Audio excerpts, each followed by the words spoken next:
ഏക് താരയുടെ കഥാലോകത്തേക്ക് ഏവർക്കും സ്വാഗതം. ശ്രീരാമ രാമ രാമ ശ്രീരാമചന്ദ്ര ജയ, ശ്രീരാമ രാമ രാമ ശ്രീരാമഭദ്ര ജയ.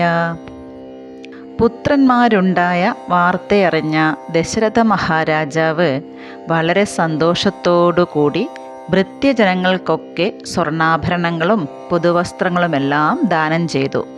പുത്രന്മാരെ കണ്ട് സന്തുഷ്ടനായ മഹാരാജാവ് സ്നാനാദി കർമ്മങ്ങളൊക്കെ ചെയ്ത് ഗുരുവിൻ്റെ ആജ്ഞയനുസരിച്ച് ജാതകർമ്മവും ദാനാദി കർമ്മങ്ങളും ചെയ്തു. കുമാരന്മാർക്ക് നാമകരണം നടത്തണം.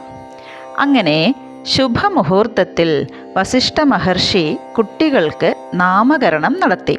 സമസ്ത ലോകങ്ങളും ഈ പരമാത്മസ്വരൂപത്തിൽ നിത്യവും രമിക്കുന്നു എന്നറിഞ്ഞ വസിഷ്ഠ മഹർഷി ശ്യാമള നിറം പൂണ്ട കോമളകുമാരനെ രാമനെന്ന് പേര് വിളിച്ചു. കൈകേയിയുടെ പുത്രൻ ഭരണ നിപുണനാകുമെന്നറിഞ്ഞ അദ്ദേഹം ആ കുമാരനെ ഭരതൻ എന്നും ലക്ഷണയുക്തനായ സുമിത്രാതനയനെ ലക്ഷ്മണൻ എന്നും ശത്രുക്കളെ ഇല്ലായ്മ ചെയ്യുമെന്ന് ദീർഘദർശനം ചെയ്ത ഋഷിവരൻ നാലാമത്തെ പുത്രനെ ശത്രുഘ്നൻ എന്നും നാമകരണം നടത്തി. അങ്ങനെ ദശരഥ മഹാരാജാവ് തൻ്റെ 4 പുത്രന്മാർക്കും പത്നിമാർക്കുമൊപ്പം സസുഖം വസിച്ചു. പായസം പങ്കുവച്ചതിൻ്റെ ശക്തി എന്നോണം രാമനും ലക്ഷ്മണനും എന്നും ഒരുമിച്ചാണ് നടത്തം. ഭരതനും ശത്രുഘ്നനും ഒരുമിച്ചും.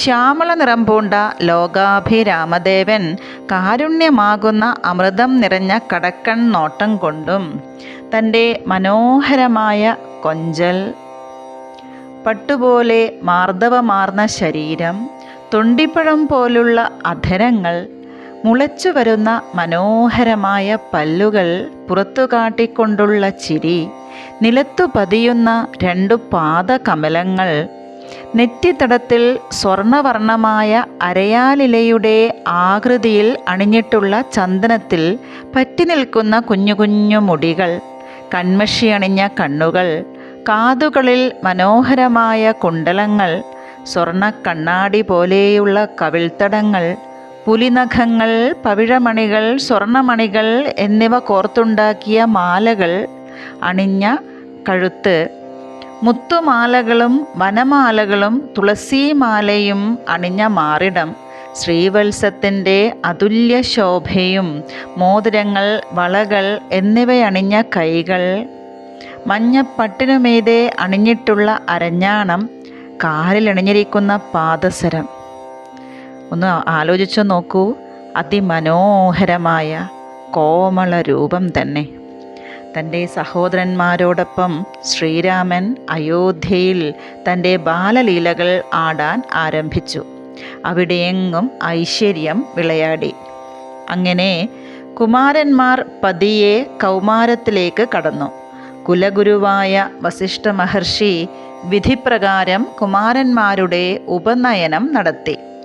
വേദങ്ങൾ, വേദാംഗങ്ങളായ ശിക്ഷ, കൽപ്പം, വ്യാകരണം, നിരുക്തം, ജ്യോതിഷം, ഛന്ദസ് എന്നിവയിലും ധർമ്മശാസ്ത്രം, മീമാംസ തുടങ്ങിയവയിലും കുമാരന്മാർ അഗ്രഗണ്യരായി.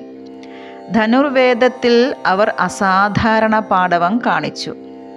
കുമാരന്മാർ പതിവായി കുളിച്ച് ഭക്തിപൂർവം സന്ധ്യാവന്ദനവും ചെയ്ത് മാതാപിതാക്കളെ വന്ദിച്ച് അതിനുശേഷം ഭരണകാര്യങ്ങളിൽ പിതാവിനെ സഹായിക്കുവാനും തുടങ്ങി. ഹരി ഓം.